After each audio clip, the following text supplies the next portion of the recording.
Heɗitoɓe assalamu aleykum, barka meɗen ɓe jemmare hande, barka men be lorti fotta e moɗon nder taskaranji kode radio international gila ɗo Abuja lamorde lesdi Nigeria. Hande salasa nogas e jowego'o lewru boy tatawru hitande ujuneje ɗiɗi nogas e nayyi ko yadata 11 woɓɓe bo 15 lewru korkandu sumaye hitande ujunere go'o ite meɗɗe nayyi capanɗe nayyi e jowi. Inde an Ayuba Lamiɗo Munyal salminto e foɗanki walla ɓangal taskaranji amin ɗi hande miyela on sumti jam. To nder taskaranji ɗimin taski waddonoyki on min jogani on taskaran tafsiru deftere Alqur'ana, nden min jogani on taskaran ƴame lewru korka, be ragare min gaddunoy on taskaran holko sumtoriɗon, amma heddi ko ɗo hon.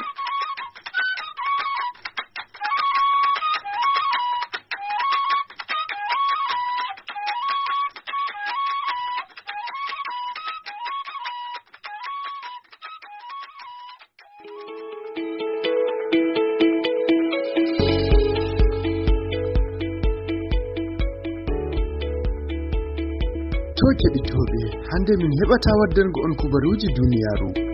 sabu dalilaji goɗɗi.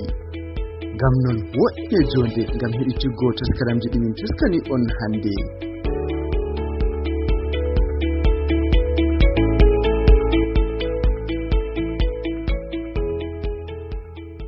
Nder taskaranji amin ɗi hande aranda taskaran firo deftere Alqur'ana awtade modibbo Usman Abubakar Bafiri. Keɗite jam. ويا قوم اعملوا على مكانتكم إني آمل سوف تعلمون من يأتي عذاب يخزيه ومن هو كاذب وارتقبوا إني معكم رقيب. ويا قوم اعملوا على مكانتكم إني آمل سوف تعلمون من يأتيه عذاب يخزيه ومن هو كاذب وارتقبوا إني معكم رقيب. jomirawo ɓangiɗo ceniɗo wi eta konngol annabi Shu'aibu alayhi salam o waya qawmi ya yimɓe an imalu ala makanatikum, to ku'e joɗe no gontoriɗon non halatikum ne gontirɗon non, tabbite dow non ɗum tinde halkere giɗɗon. inni amilu min ma mi faɓɓitata ko gaɗaymi, anon to faɓɓite min mi faɓɓitata. tinde ɗum warti e non ɗo ɗum amru tahdidin, ɗum umrore iri nde umrata baccel nawai a yiɗi waɗa hunde ɗum ma nden damma ɗon jango ma wuytu, yiɗamo jango ma wuytu, andi bo jango ma wuytu kan nawai a yima o wuyta gonga ba ko a fondi mana a hulnimo e dow jango ma wuytu. to hanko ma ɗo yen gaɗe ne gatton non, gaɗe ka waɗuki, gaɗe daron to ɗum wurtinay on. sawfa ta'lamuna sese on anduma ay man o mawsulatun al maf'ulul ilmi kenan. ta'lamuna man ta'lamu dama angol alima e ngol ƴetto faaki e maf'ulun bihi, fa'ili magol ɗon e nder ma'ana wawan jonte ta'lamuna, gamma non man wari inare maf'ulun biyanju e ma ngol lattake inare mawsul. to ngol lattake inare mawsul bo ne ɗum waɗantangol angol wonte kenan allazi. ta'lamuna allazi ya'tihi azabun, ko on anduma ay ɗum ko waranta on, hanjo en ɗo manwol ngol ɗum ismu mawsul, hangol woni maf'ulu alima. yati azabun yukuzi on anduma moye meɗen yangada busto haɗum waranta ɗum. waman huwa kazibun moye bo wonte fewo nder min e moɗon joɗore ne gontirɗon non, min ma mi ɗon dow ne gontirmi. amma wartaki bo ndene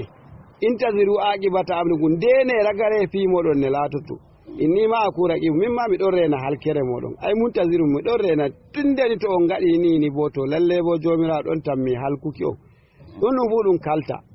kalta hanjum wote ko ɗum wiyatama ngam ma ndentoɗa waɗuki ko tammi heɓukima ɗum. to ɗum wimani a nani wigo lalle halkere woni nder hunde ɗum ɗo ay a rentoto a waɗata iri majum, amma mere ɗum nafanayi ɓe. ولما جاء أمرنا نجينا شعيبا والذين آمنوا معه برحمة منا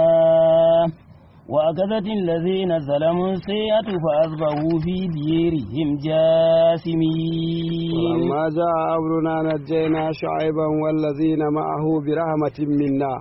وأخذت الذين ظلموا السيئة فأصبحوا في ديرهم جاثمين jomirawo ɓangiɗo ceniɗo ɓe faɓɓitayi ɗum bo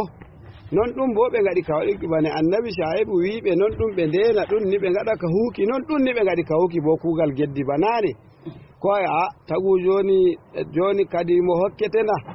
to a yaha ustuɗa mudore nden a heɓayna ko wangata haalaji ma ko ɗin wonna ko ɗi nafatama o ñamnetena hankona o andina ko ñamɗa ko iri haalawo meɗen ko konko anduɗon ko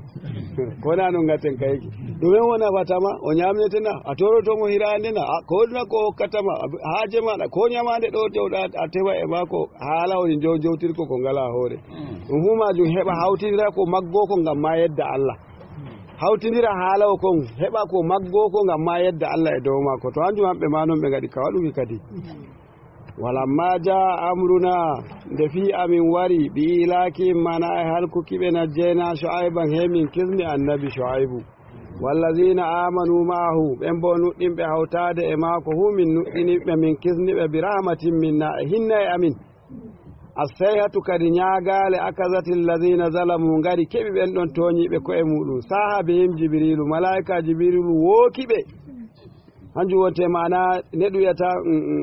telɓaniɓe kenan ko fa asbahu fi darihim jasimin ɓe mbettuɓe fuu maɓɓe ɓe kofi dow koppi maɓɓe e nder ciye maɓɓe ɗen barikina ala rukabi mayitina ɓe huɓe maayi shiriw nanata كأن لو يغنوا فيها ألا بعدا لمدين كما بعد الثمود كأن لم يغنوا فيها ألا بعدا لمدين كما بعد الثمود jomirawo ɓangiɗo ceniɗo ka Allah yagani naw fiha ɓe fuu maɓɓe ɓe maayi bano maɓe meeɗaɓe joɗono e nder ciye maɓɓe ɗen ka an o ay mukaffafatun min as-saqilati kenan wa ismuha mazufun ay ka annahu ko bo ka annahum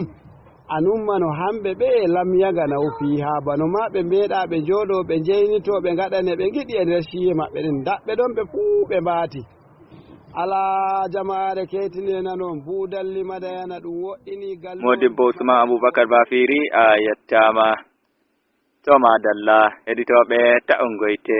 yon keɗito suudu radio Kode international wondu Abuja lamorde lesdi Nigeria on mbawa heɗitaki taskaranji amin dow matotiral amin ngal internet www.kode.net nanta channel telegram amin www.t.me/Kode radio nanta YouTube Kode TV ma Facebook Kode radio joni da taskaran ƴame lewru korka Abdourahmane giɗaɗo jarumi woɗanay onka le 24 3e mois 2024 jawabuji arani alhamdulillahi alqa'il فاسألوا أهل الذكر إن كنتم لا تعلمون والصلاة والسلام على سيدنا محمد القائل ألا سألوا إذا لم يعلموا فإنما شفاء العي السؤال وعلى آله وأصحابه ومن دان بشريعته إلى يوم الدين أما بعد فالسلام عليكم ورحمة الله وبركاته جواب جي أراني إن دون جابدي هر زوليرو إيو نتيندو شيخ موسى الجاي نعم دور إرابي جلبي واتو بيت گول ميدن ها فتو دبي بميري هادو ندر بلني والغاروا jomirawo fondi en jangi Qur'an dede no Allah muni e ɓawo en jangi Qur'anul Karim jotta bo woodi ƴamɗe ɗon ɓiɓɓe adama ewnigal wakkere téléphone ewnagal téléphone ewna gure feere feere do masalaji feere feere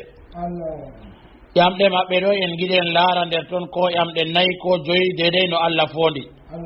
to yamɗe 4 to 5 ko nandi irin man yigo ɓillugo wakkati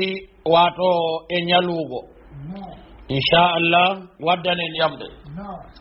bisimillah ɓamta a wolwa sawto ɓangigo ha en dara kadi deydey ko ɓe mbi naam o bo daga garwa Allah wona o wi ndottijo maɓɓe maayi kadi kankoni mawniraajo o mari miñiraaɓe famarɓe nden o heɓi bappañe maako ɓe liman fattude ɓe lawan fattude maɓɓe ɓe donni ɓe amma ɓikkon ɗo kam suudu wororu ɓe dokki ɓe to ba kanko bakaman ɗo makan ndottijo man kanko hocci ɓe cuuɗi goɗɗi o no ɗum woni ha sharia Allah wona woodi mo ƴamten daga berniol garwa haa ɗo Allah wona o ɗo wi'a wato baabirawo maɓɓe maynama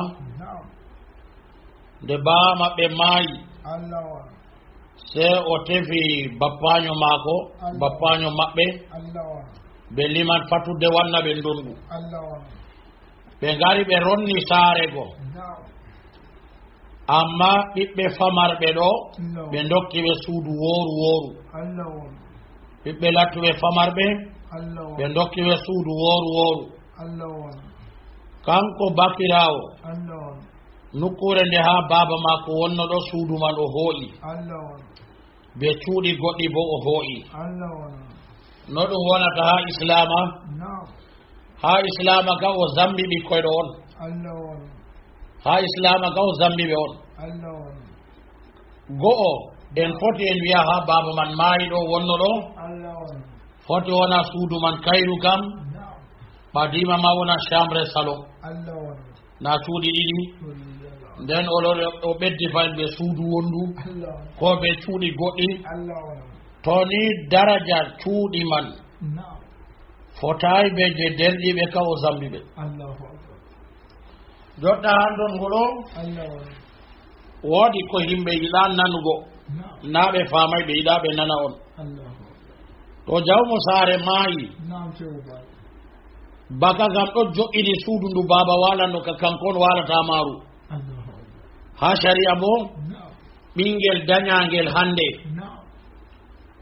be baka saare man maranɗo duuɓi 50 na'am ha nongu baamaɓe ɓe fotat Allahu akbar kal Allahu akbar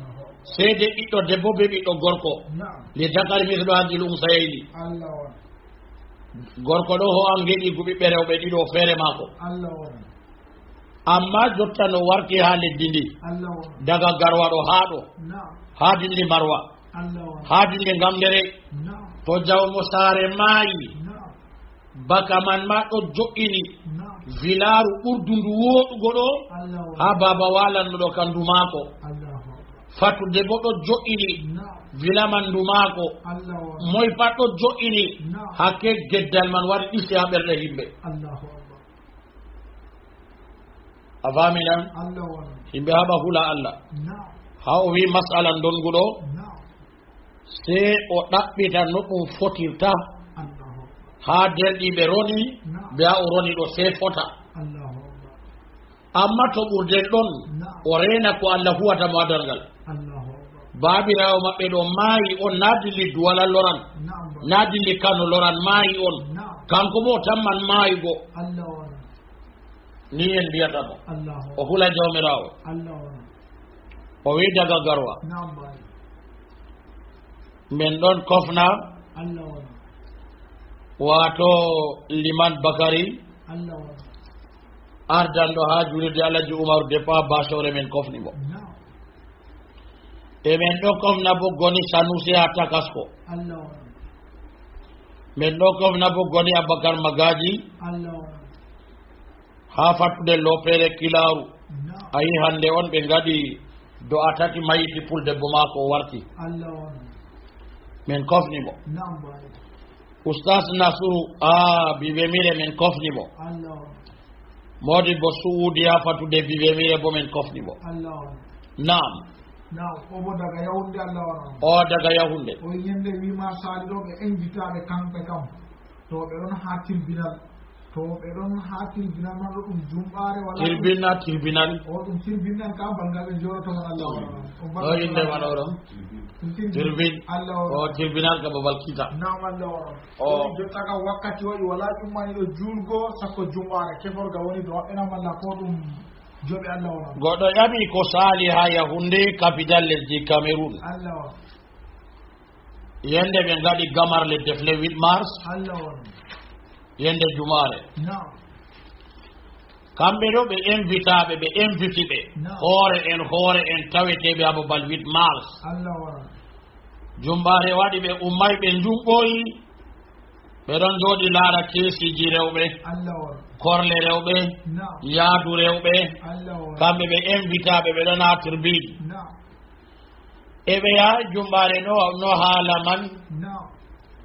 ko woni dow maɓɓe ɗo ɓe tubana jawmirawo aslan man julɓe man ha en goni ha leddi Cameroun ɗo wato julɓe man ɓeddata tampingo diina himɓe ɓe julɓe amma a tawa kala nde masala waɗi fuu ɓe hokkata islama sembe islama ɗo ɓe hokkata islama sembe a tawa dedei ko ɓe hokkata sembe kam ɓe hokkat sembe ha parti ɓe hokkat sembe dow parti ɓe hokkat sembe dow ko larani dinaji goɗɗi to babal man larani qa'ida dina gotka ɗon ko bo masihiya to ɗo ha babal man to woodi ko masihin ko en waɗata ɗo ɓe gaɗan amma kamɓe bo ɓe ɗo jooɗi babaɓe banni wakkati juulugo waɗa ha ɓe umma ɓe ummata wakkati jumɓoygo waɗa ha ɓe umma ɓe ummata wakkere dina waɗa ɓurna pat banni ɓiɓɓe men julɓe ɗo woni amma ɓe julɓe bo to aslan man ɗum naafikaku on ɓi adama o julɗo dalila haala mbatka mere nonnoon nana sey yahunde ka wiɗo ɓe garwa ha ɗo gam woɓɓe jumɓoyna laaroɓe wilmarsman ɗo woɓɓe a marwa ka jumbina woɓɓe a gamdere jumbina malli a bertaɗo ɓe pat ɓe jumɓi allah reeno en o wi daga yahunde men ɗon kofna imam julirde brekete brique ha yahunde men kofnimo men ɗon kofna wato e imam julirde police ha yahunde men kofnimo modibo Umaru Garwa min kofni on ha toon hamma min kofni on ohona oɗo Modibo Yayambang Modibo Yayambang ray oɗo yahunde o hofnama o mo wino en ha ɗo moto mum ɓe gujji ha jurirde ha jurirde ha hande wala mo lornani mo heɓani mo moto bamagel nden oɗo yiya oɗon nana ha Nigeria ɓe gujji moto goɗɗo oustad liman woli wi ko waɗi Modibo ɗo yottayi julirde ɗo lawɗo moto mako ɓe gujji en gaɗa du'a jawmirawo wallumo o heɓa moto feere sur place haɓe jooɗi man goɗɗo feere wiyata to o yaha ha saare am haɗo motaji ɗi mi wa'ata min man ɗiɗon ha parking ɗo haɓe darnata motaji ɗo o sutta ngam o mari haaje fuu amma ngoota taw ɓurna ngoota ngam to tawan nga million temere o yiɗi to nga million campagne jirati to nga million campagne jeeɗiɗi to nga million 50 to nga million capanɗe nayyi an kadi ko o fototide amma ngoota o ho'ata ngam to toon man goɗɗo bo wi mota mum pick-up ɗo ha yaasi ɗo liman hokka mo kile ɓe gudinani liman kile ha Nigeria na laari kanko bo enen bo ha ɗo goɗɗo hata ko liman man ɓe hoore ɓe guddi moto mo halama saali e leddi Faransa ko moye pat ɗon mari calcule ha hoore mum ɗo je ñaw ɗo je jahangal ɗo je conseil ɗo je toy toy a tawata ɗo préparé ɗo bo je malakul mawti kam moy goɗɗo Amadou Modibo o ha julde pompuɗo ɗon ñande tawaɗo o yi oɗo waɗa waso wurto tawa moto mako hande o ɓekay gon ga Amadou Modibo ɗo ni Allah waɗa docteur ɗo ni moto mako kiɗgani inna lillahi wa inna ilayhi a jotta mo ɓen na dalim Allah waɗa inna lillahi wa docteur Amadou Modibo hamen ɗo Amadou Modibo mi tawaɗo ñande mo tafsirda julde fadde men ɗo kanko Allah waɗa allahu akbar to Allah ten ɗo yoɓo moto gorga feere wato ɗo ga jurde pumpumre ɗo ajurde pumpon yende jumare oɗon no mari waso ha ɗum oho ɓeɗo sañidira ɓe go to ñande tourmako o yahi o waɗi bayan o wurto taway moto ha hande Allah lunnan o hayyu wato ko ɓuuri hayyilgo ɓe leddi men Cameroun ɗo to ɗum bordel jo moto mum ɓe kooyi to ɗuuɗi man Allah une semaine Allah o heɓan moto scooterel kesel to mota bo tan wonmo hokkatamo Allah wambotoɗo bo banni Allah inin wambaɓe nanaɓe ɗo na'am kay mboto hunde majji banni a tawa alaji jogoɗɗo efti Allah e ndi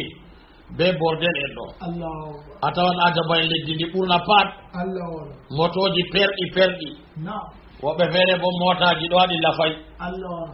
ni ɗo laaña mota na'am nden a tawa mo mari darsere ha ton moto mo majja se a tawa ɗon wartinaɗo o wi daga yahunde min komni ɓe ha yahunde Allah nam na'am Allah o bo deyrawo debbo daga Abdourahmane Jarumi a yettama haragare da taskaran holko sumtoriɗon keɗite jam ujunaje yimɓe ɓenniɗo wiyeteɓe ala imrana sabu hoode maɓɓe nduɗe heɗitoɓe assalamu aleykum barka men be loruki fotta moɗon nder taskaran holko sumtoriɗon to min gaddonoyta on natemalla photoji e vidéoji ima kofli barka e sumtari ɗi woɓɓe nder heɗitoɓe kode radio lildoytami inde an Ayuba Lamiɗo Muñal arroto e waddunoyki on taskaran kam mi yela on sumti jam ujunaje yimɓe ɓenniɗo wiyeteɓe ala imrana sabu hoode maɓɓe nduɗe coma dalla da fuɗɗire modibbo arandejo bisimillah. Assalamu alaikum warahmatullahi wabarakatuh. Holko sumtoriɗon sakirawo moɗon Saydou Macci hofnata on irana on khairu e nda komin sumtoriɗon keeɓi gulagel e kadi ɓe biredi ɓe kunuri to machallah ɓe ndiyan kadi ɗon pat on kofnama on iranama khairu mi yelo kadi kala komo fo sumtaka jam Ibrahima mo dake Ayuba Lamiɗo Muñal e kadi luttuɓe fo e Ali Zaki Ali Ndiawa e likita Alpha e kadi luttuɓe fo on kofnama on geɗanama khairu mi yelo kadi en kirto jam. So assalamu alaikum wa rahmatullahi ta'ala wa barakatuhu jawleru holko sumtoriɗon machallahu sakiraɓe bandiraɓe tawete ɓeɗo nder holko sumtoriɗen wato suudu radio KRI Abuja Ayuba Lamiɗo Muñal an omtani en du zawleru Ayuba Lamiɗo Muñal a jarama jomira waɗan a yari ndiyan jam machallah ra koble an yaki to tedduɓe ɓe Allah teddini Alhaji Saidou Maccu a homnama a jarama e lalle kam a sumtorake bi kusire kam to machallah a homnama dottijo Alhaji Buba Nakowa a homnama a yelanama khairu ɗuɗɗum no fewi no laaɓi Umar M Umar diga Kwara State Umar M Umar a homnama jomira waɗa yari ndiyan jam Alhaji Ali Ndiawa Mbakka Maiduguri jomira waɗa yari ndiyan jam Alhaji Abdallah Saudian horiɓe luttuɓe on Fatima ɗon on fuu to gonɗon mi homni on milani on khairu sakiraɓe bandiraɓe jomirawo waɗa finan jam machallahu inde am Ali Zaki daga ɗo nder birniwol Kaduna Nigeria assalamu alaikum. Assalamu alaikum jawleru hulɓe Abuja jahiri men noy shewrino hande no Muñal to noy sumaji ɗum humtake dam to madalla o ɗino ardiɗo suudu ndu Ayuba Lamiɗo Muñal mi sannima mi helanima kayruji mi ƴamani jammuji ma lamba huji poto ɗo daga dow faales ɗo homi jewti ɗum jewti ko assalamu aleykum amina du'a'uji yimɓe ramadana malakoji biza amina du'a'uji yimɓe ramadana malakoji biza coma dalla heɗitoɓe ta'ungoyte yon keɗito suudu radio kode international wondu Abuja lamorde lesdi Nigeria nder taskaran holko sumtoriɗon on mbawa lildokimi vidéoji nantanate ima kofli barka e sumtari nder jawleru amin du holko sumtoriɗon wondu e WhatsApp kala nyalande fu ɓawo sumtari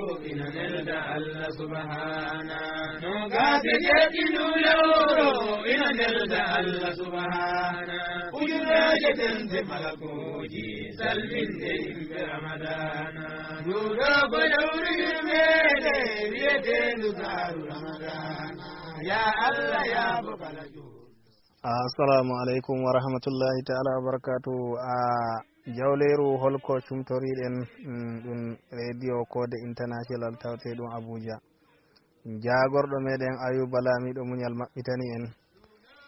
homnama yelanama kayruji ɗuɗɗi.